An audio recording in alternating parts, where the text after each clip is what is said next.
wasiirka arrimaha dibadda iyo iskaashiga caalamiga ah ee Soomaaliland ayaa qoraal cilmiyeed ku saabsan siyaasadda dhinaca aqoonsi raadinta kala wareegay aqoon-yahano muddo dheer wax ka qorayay siyaasadda arrimaha dibadda iyo aqoonsiga ay Soomaaliland uga baahan tahay beesha caalamka. Munaasabad kooban oo loogu talagalay wareejinta buugaagtan laguna qabtay xarunta guud ee wasaaradda arrimaha dibadda iyo iskaashiga caalamiga ah ee magaalada Hargeysa ayaa waxa ka soo qayb galay wasiirka iyo wasiir ku-xigeenka arrimaha dibadda saraakiil sarsare oo ka socday isla wasaaradda arrimaha dibadda iyo aqoon-yahanada buugaagtan ku wareejinay wasaaraddaasi arrimaha dibadda Soomaaliland. Maxamed Axmed Maxamuud Barawaani iyo Maxamed Cabdullaahi Ducaali oo ah aqoon-yahano muddo dheer ku hawlanaa ururinta xogtan muhiimka ah ee ku saabsan dhinaca aqoonsi raadinta ayaa sharaxaad ka bixiyay muhiimadda ay xogtani u leedahay guud ahaan dalka Soomaaliland gaar ahaan wasaaradda arrimaha dibadda oo iyadu u xil saaran siyaasadda aqoonsi raadinta qaranka. Waxaana ay sheegeen in qoridda xog cilmiyeedkan ay ku qaadatay muddo aad u dheer isla markaana aanay noqon doonin tii ugu horeysay ay ku wareejiyaan wasaaradda arrimaha dibadda Soomaaliland. xog fara badan baanu aan marba xagga la tirtiraan ka helinay inaan runtii markaan beebrada banadayna qorayna runtii ayaa runtii kaan la iskareynay maxamed tusaalahan gaar ahaan wuxuu ku diyaariyay qaybta international relations gaar ahaan qaybta ictiraaf raadinta anigu waxaan qaatay qaybta state hulka ama waxa loo yaqaano hybrid political order oo maxaa la yiraahdaa qaybta dawladnimada qaabkan u dhisnay marka runtii shaqo badan runtii ayaan intaa gelinay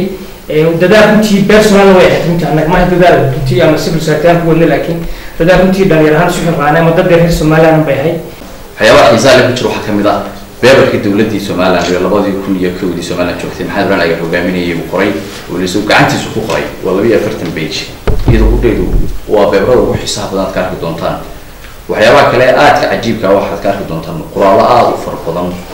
oo specifically eegaya sababta Soomaaliland sharciyadeedu ay markasta u tahay arrin uniga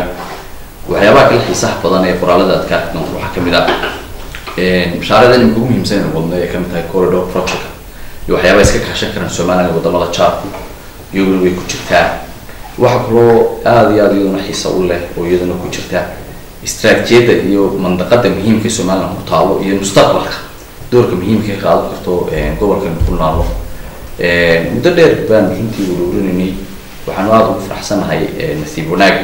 in safkoobigeena maxay waa inta badan kombiyuutaradu markay cilad timaado way lumaan dhowr jeer bay naga lumi gaadhay laakiin ilaahay wuu guuleeyay hayno geesta kale wasiirka arrimaha dibadda iyo iskaashiga caalamiga ee Soomaaliland mudane Saacad Cali Shire ayaa si ballaaran ugu mahadnaqay aqoon-yahanadan isku hawlay ururinta iyo qoridda macluumaadkan muhiimka ah ee ku saabsan dhinaca qadiyadda aqoonsi raadiska waxaana uu sheegay in xogtani ay wax badan ka caawin doonto wasaaradda arrimaha dibadda xaq ay nuureeyeen xaq sharciyada marka laga eego in caalamka inaa aqoonsado marka waa xilliga ku habboonay baruntii ayaa noo keentay alxamdulilah waxaan wasaaradda kusoo daray macahad iyo library markaan sameeyay insha Allah marka talabtiyeeda wuu naga anfacaya waxaan kula doonayaa fursad ka faa'iideysanaya inaan ku dhiirigeliyo dadka haya macluumaadka waxay naga tari karaa ictiraafkeena ama taariikhdeena iyaga laftigooda inay ugu deeqaan wasaaradda si ay halkan markaa uga sameeyno kayd qaran